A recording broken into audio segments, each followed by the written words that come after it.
TV का सबसे popular show Tarak Mehta का उल्टा चश्मा कई सालों से लोगों को एंटरटेन करते आ रहा है। इस शो ने लोगों के दिलों में अपनी जगह बनाई है। इस शो के कलाकारों की फैन फॉलोइंग किसी बॉलीवुड स्टार से कम नहीं है, लेकिन ये शो अपने विवादों के कारण भी अक्सर चर्चा में बना रहता है। अब एक बार फिर से यह शो चर्चा में आ गया है। हाल ही में इस शो के प्रोड्यूसर असित मोदी पर जेनिफर मिस्त्री, जो तारक मेहता का उल्टा चश्मा में रोशन का किरदार निभा रही हैं, उन्होंने असित मोदी पर यौन शोषण का आरोप लगाया है। वेलकम टू फिल्मी बातें।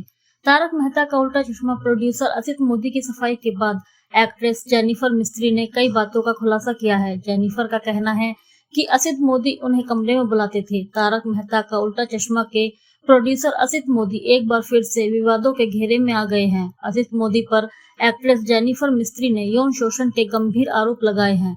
जेनिफर के आरोपों के बाद असित मोदी ने अपनी सफाई दी थी। असित की सफाई के बाद एक बार फिर जेनिफर ने असित मोदी पर बेहद गंभीर आरोप लगाते हुए कई बातें कही हैं। जेनिफर मिस्त्री ने एक इंटरव्यू देते हुए बताया कि सिंगापुर में जो हुआ वह एक्सट्रीम था। असित मोदी ने कहा कि तुम अकेले रूम में क्या करती हो, मेरे रूम में आ जाओ। तुम्हारी रूम पार्टनर तो चली जाती है, तुम मेरे रूम में आ जाया करो, विस्की पीते हैं। जेनिफर ने अपने इंटरव्यू में बताया असित मोदी ने उनसे यह सब चीजें 2019 में कही थी, लेकिन अक्टूबर 2018 में सोहेल ने उनसे बहुत ही बदतमीजी से बात की, क्योंकि मैंने अपनी बेटी के पासपोर्ट अपॉइंटमेंट के लिए छुट्टी मांगी थी, जो एक हफ्ते बाद थी। मुझे सिर्फ 3 घंटे का काम था और मैं हर किसी को फोन कर रही थी छुट्टी के लिए। 3 घंटे तक किसी से भी कोई रिस्पॉन्स नहीं मिलने के बाद मैंने अपनी बेटी के पासपोर्ट अपॉइंटमेंट के लिए पासपोर्ट ऑफिस को कंफर्म कर दिया, लेकिन काम से 3 घंटे की छुट्टी लेने के लिए मुझे गालियां दी गईं।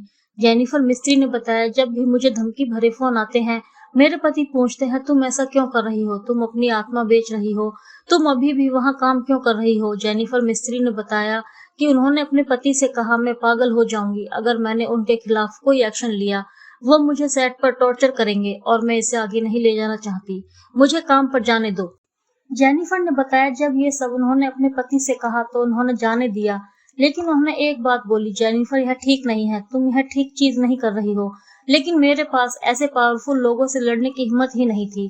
जेनिफर ने इंटरव्यू में बताया, इन सब के बाद मोदी जी ने कुछ चीजें मार्च में कही और कई चीजें दोबारा हुई। मैंने दोबारा सोहेल से कहा मैं यह शो नहीं करना चाहती हूँ, लेकिन वो मुझे कमतर करते गए। लेकिन आप किसी को कितना दबा सकते हैं, अब इतना दबा दिया है कि डर ही खत्म हो गया है। उम्मीद है आपको हमारी आज की वीडियो पसंद आई होगी। इसी तरह की और भी नई नई वीडियोस देखने के लिए हमारे चैनल फिल्मी बातें को भी सब्सक्राइब करें।